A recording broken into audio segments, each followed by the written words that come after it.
अगस्त 2019 में जब जम्मू कश्मीर से धारा 370 को हटाया गया और इस राज्य को केंद्र शासित राज्य का दर्जा दिया गया, तो देश के इस अभिन्न राज्य में खूबसूरत वादियों के बीच जमीन खरीदने की बात को हवा मिलने लगी। केंद्र सरकार, जम्मू कश्मीर सरकार और डेवलपर संगठन नरेटको ने एक साथ हाथ बढ़ाया है और इस राज्य में अब रियल एस्टेट डेवलपमेंट का रास्ता साफ हो गया है।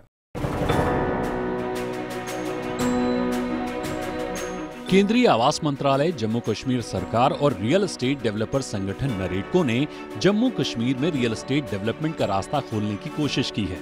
राज्य में पहले रियल एस्टेट समिट का आयोजन किया गया, जिसमें देश भर के तमाम बिल्डर्स, डेवलपर्स, आर्किटेक्ट्स और रियल एस्टेट से जुड़े तमाम कारोबारी जमा हुए।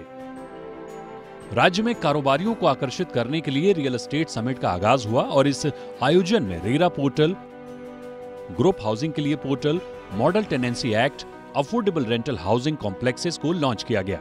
तो वहीं विकास को रफ्तार देने के लिए 18,300 करोड़ के 39 MOU साइन हुए।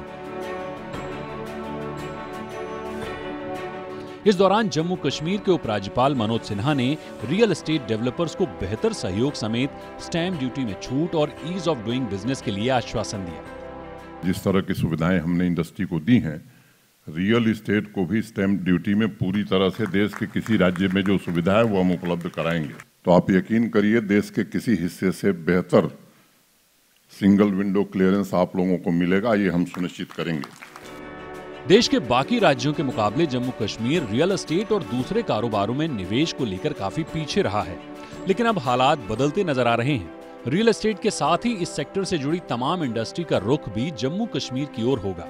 केंद्रीय आवास मंत्री हरदीप सिंह पुरी के मुताबिक राज्य में अलग अलग क्षेत्रों में 3 लाख यूनिट्स की भारी संभावनाएं हैं। For real estate construction in J&K, and I don't mean just housing, I mean tourism, hospitality, I mean where housing, is at least 2.5 to 3 lakh units.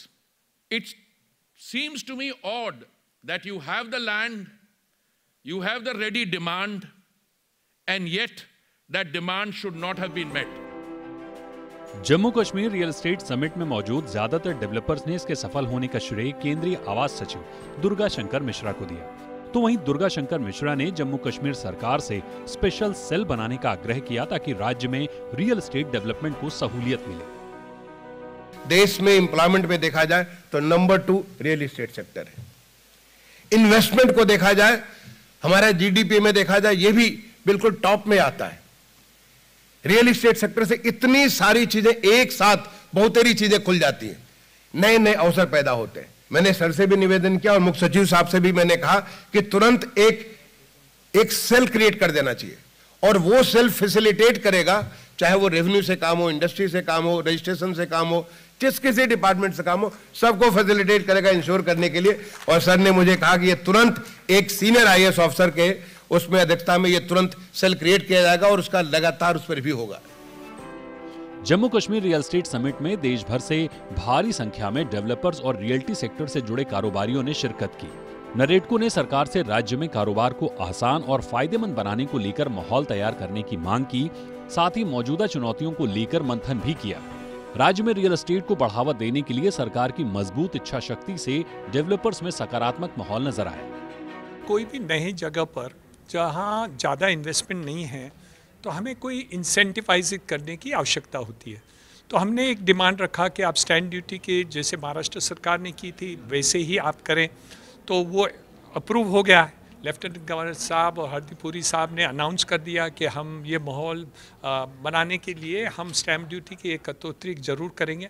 हमारी मांग है 60% फॉर 1 ईयर शुरुआत करने में, तो वो बोले हैं कि हम कंसिडर करके ज़रूर अनाउंस करने वाले हैं। दूसरी बात थी ईज़ ऑफ डूइंग बिजनेस।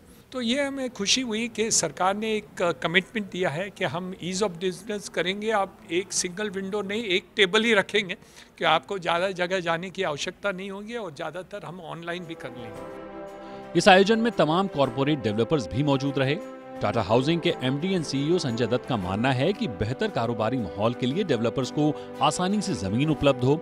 जाहिर है, कॉरपोरेट डेवलपर्स के आने से राज्य में बड़े स्तर पर निवेश आएगा, रोजगार के अवसर निकलेंगे। अगले 3 साल 4 साल बाद की जो प्रगति होगी उसको कॉन्टिन्यूसली प्रगति की तरफ कैसे मोड़ा जाए। तो उसके लिए हमें यहाँ पे जॉब्स क्रिएट करने पड़ेंगे, यहाँ पे मैन्युफैक्चरिंग करनी पड़ेगी। तो सरकार को आज ही से सोचना पड़ेगा कि अगर हम टाटा, बिरला, महिंद्रा, गोदरेज ऐसी कंपनीज़ को इनकरेज करके यहाँ पे इन्वेस्ट करना चाहते हैं, तो वही हैं जो यहाँ पे जॉब क्रिएट कर पाएंगे अपने लोकल भाई बहनों के लिए, और वही जो लोग हैं फिर आगे रियल एस्टेट में पार्टिसिपेट करेंगे। कुछ लोकल डेवलपर्स ने इच्छा जाहिर करी है कि वो पार्टनरशिप करना चाहते हैं, और ये बहुत ही इनकरेजिंग बात है, बिकॉज़ एक बाहर के डेवलपर्स को ये तुरंत आके लैंड परचेस करना, यहाँ के कानून वगैरह को समझने में टाइम लग सकता है। तो एक तो वो बात हुई। दूसरा ये भी है कि कुछ लोकल डेवलपर्स शायद ब्राउनफील्ड प्रोजेक्ट्स अपने टियर 1 कॉर्पोरेट डेवलपर्स को बेचना चाहेंगे, तो वो भी एक अपॉर्चुनिटी मेरे को लगती है। नरेडको के नेशनल प्रेसिडेंट राजन बंदेलकर ने राज्य में पहले से मौजूद डेवलपर्स के साथ सामंजस्य बनाने के लिए जम्मू कश्मीर में नरेडको के स्टेट चैप्टर का गठन किया। साथ ही कंस्ट्रक्शन वर्कर्स के लिए स्किल प्रोग्राम शुरू करने की भी बात कही। हमने क्या किया, यहाँ पर नरेडको का जम्मू कश्मीर यूनिट बना दिया। इससे क्या होगा कि हमने लोकल डेवलपर, यहाँ के जो भी लोकल डेवलपर है उनको हमने साथ में ले लिया। तो यहाँ पर जो भी काम करना है वो काम करेंगे। अब उनके पास जो एक्सपर्टाइज नहीं है वो एक्सपर्टाइज हम वहाँ से उनको लेके आएंगे, यानी वो जॉइंट वेंचर हो जाएगा। जैसे अपन बोलते हैं कोलैबोरेशन, तो पहले अपन जो फॉरेन कोलैबोरेशन कर रहे हैं, तो अपन आज इंडिया में जो बाकी स्टेट जो डेवलप्ड हुआ है उनसे जम्मू एंड कश्मीर के डेवलपर लोगों का कोलैबोरेशन करेंगे, वहाँ पर टेक्नोलॉजी लेके आएंगे, उनकी एक्सपर्टाइज लेके आ जाएंगे, जिससे क्या होगा कि दोनों को विन विन सिचुएशन हो जाएगा। पहला तो हमने जो यहाँ का लोकल प्रॉब्लम है वो सॉर्ट आउट कर दिया। अब दूसरा, लोगों को ऐसा लग रहा था कि हम बाहर से लेबर लेके आएंगे और बाहर के लोगों को नौकरियाँ मिलेगी, हमने वो नहीं किया। हमने उसके बजाय यहाँ ही जो लोग हैं उनके लिए हमने स्किलिंग 10,000 स्किलिंग का हमने आज MOU already Jammu Kashmir government के साथ कर दिया, और हमारा पहला स्किलिंग का बैच चालू भी हो गया। Jammu Kashmir real estate summit में राज्य के भीतर तमाम संभावनाओं को खंगालने की कोशिश हुई। मसलन infra and real estate, IT, agro and food processing, pharma and health care industry, horticulture, renewable energy, पर्यटन, handloom and handicraft, milk, poultry, wool and fisheries और लॉजिस्टिक जैसे क्षेत्रों में मौजूद संभावनाओं में निवेश को लेकर फोकस किया गया। सरकार की गंभीरता को देखते हुए ज्यादातर डेवलपर्स ने निवेश की इच्छा जाहिर की। जो आज हमें दिखी है commitment from various ministers, various secretaries, lieutenant governor साहब जो थे JNK के, क्लियरली ऐसे दिखता है कमिटमेंट, सिंसेरिटी और enthusiasm to bring in transformation in this state. Transformation मैं बोलता हूँ 3 हिसाब से। एक तो पॉलिसीज, रिफॉर्म्स, पूरा ट्रांसफॉर्म हो रहा है इसके अंदर, और ऐसे इतनी जल्दी ट्रांसफॉर्म हो रहा है। जैसे आप देखिए RERA, real estate regulation act, आज JNK के अंदर आ गया।